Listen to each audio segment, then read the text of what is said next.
നമസ്കാരം. സംസ്ഥാനത്തെ കൊള്ളപ്പലിശക്കാർക്കെതിരെ ആദ്യമായി ശക്തമായ നടപടി സ്വീകരിച്ചത് രമേശ് ചെന്നിത്തല ആഭ്യന്തരമന്ത്രിയായിരുന്ന കാലത്താണ്. അക്കാലത്ത് ഓപ്പറേഷൻ കുബേരയിൽ താരമായിരുന്നു ചെന്നിത്തല.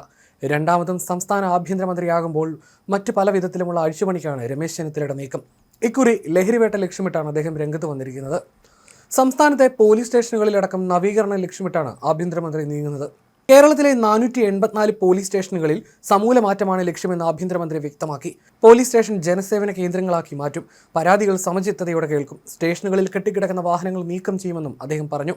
വർദ്ധിച്ചു വരുന്ന ലഹരിക്കെതിരെ ഓപ്പറേഷൻ തുഫാൻ എന്ന പേരിൽ പദ്ധതി കേരള പോലീസ് ആരംഭിച്ചതായും അദ്ദേഹം പോലീസ് ആസ്ഥാനത്ത് വെച്ച് നടന്ന ഉന്നതതല പോലീസ് ഉദ്യോഗസ്ഥരുടെ യോഗത്തിന് ശേഷം മാധ്യമങ്ങളോട് പറഞ്ഞു.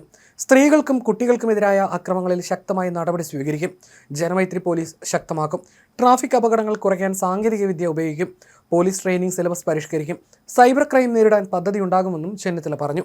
അദ്ദേഹത്തിന്റെ വാക്കുകൾ ഇങ്ങനെയായിരുന്നു: കേരളത്തിലെ 484 പോലീസ് സ്റ്റേഷനുകളിലും സമൂല മാറ്റം വരുത്താൻ തീരുമാനിച്ചു. ആര് കടന്നു ചെന്നാലും ആദ്യം ഗുഡ് മോർണിംഗ് പറയും. അവരെ സ്വീകരിക്കും. സ്വീകരിച്ചിരുത്തി അവരുടെ പരാതികൾ കേൾക്കാനുള്ള സംവിധാനങ്ങൾ ആരംഭിക്കും. എല്ലാ പോലീസ് സ്റ്റേഷനുകളും വൃത്തിയായി സൂക്ഷിക്കാനുള്ള നടപടികൾ ആരംഭിക്കും. സ്റ്റേഷനുകളിൽ വർഷങ്ങളായി കെട്ടിക്കിടക്കുന്ന വാഹനങ്ങൾ ഒഴിവാക്കാനുള്ള പോലീസ് ആക്ട് പ്രകാരമുള്ള നടപടി DGP സ്വീകരിക്കും. കേരളത്തിലെ 484 പോലീസ് സ്റ്റേഷനുകൾക്കും പുതിയ മുഖമുണ്ടാകും. പോലീസുകാരുടെ പ്രവർത്തനങ്ങളിലും കാര്യക്ഷമമായ മാറ്റമുണ്ടാകും. പോലീസ് സ്റ്റേഷനുകൾ ജനസേവാ കേന്ദ്രങ്ങളാക്കി മാറ്റുക എന്ന ലക്ഷ്യത്തോടെയായിരിക്കും കേരള പോലീസ് ഇനി മുതൽ പ്രവർത്തിക്കുക. സ്റ്റേഷനിലേക്ക് SI-മാരും CI-മാരും DYSP-മാരും ഉണ്ടാകണമെന്ന അഭിപ്രായം ഉയർന്നു വന്നിട്ടുണ്ട്. ഇതേക്കുറിച്ച് പഠിക്കാൻ 5 അംഗ സംഘത്തെ നിയോഗിച്ചു. റിപ്പോർട്ടിനനുസരിച്ച് നടപടിയുണ്ടാകും. സംസ്ഥാനത്ത് വ്യാപകമായ ലഹരി മരുന്നിനെതിരെ operation Toofan the narco hunt എന്ന പേരിൽ കേരള പോലീസ് പദ്ധതി ആരംഭിച്ചിട്ടുണ്ട്. കേരളത്തിൽ ലഹരി മരുന്നിന്റെ വേരറുക്കുക എന്ന ലക്ഷ്യത്തോടെ വരും ദിവസങ്ങളിൽ അതിശക്തമായ ഓപ്പറേഷൻ ആരംഭിക്കും. മയക്കുമരുന്നുമായി ബന്ധപ്പെട്ട എല്ലാവരെയും കേരള പോലീസ് നിരീക്ഷണത്തിലാക്കുമെന്നും ആഭ്യന്തരമന്ത്രി പറഞ്ഞു. സംസ്ഥാനത്ത് വളരെ വലിയ തോതിൽ മയക്കുമരുന്ന് കച്ചവടം നടക്കുന്നുണ്ട്. പ്രത്യേകിച്ച് സ്കൂൾ കോളേജ് വിദ്യാർത്ഥികളെയാണ് ഇത്തരം സംഘങ്ങൾ ചൂഷണം ചെയ്യാൻ ശ്രമിക്കുന്നത്.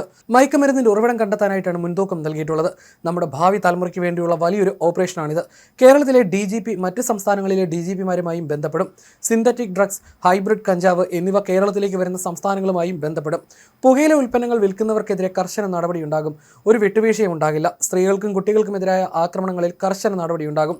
ജനമൈത്രി പോലീസ് ശക്തിപ്പെടുത്താനും സ്റ്റുഡന്റ് പോലീസ് കേഡറ്റുകൾക്ക് പ്രാധാന്യം കൊടുക്കാനും യോഗത്തിൽ തീരുമാനിച്ചു. കേരളത്തിൽ വർദ്ധിച്ചു വരുന്ന റോഡ് അപകടങ്ങൾ കുറയ്ക്കാനുള്ള നടപടികളും ഉണ്ടാകും. അതേസമയം SI-മാരെ മാറ്റി നിർത്തി സ്റ്റേഷൻ ചുമതല CI-മാരെ ഏൽപ്പിച്ച മുൻ സർക്കാരിന്റെ തീരുമാനം പുനഃപരിശോധിക്കുമെന്നും ചെന്നിത്തല കഴിഞ്ഞ ദിവസം വ്യക്തമാക്കിയിരുന്നു. കഴിഞ്ഞ 10 വർഷത്തെ പോലീസ് കസ്റ്റഡി മർദ്ദനങ്ങളിലും മരണങ്ങളിലും ഉൾപ്പെട്ടവർക്കെതിരെ എന്ത് നടപടിയെടുത്തുവെന്നും പരിശോധിക്കും. മാവോയിസ്റ്റുകളെ വെടിവെച്ച് കൊല്ലുന്നത് ഈ സർക്കാരിന്റെ നയമല്ലെന്നും മന്ത്രി പറഞ്ഞു.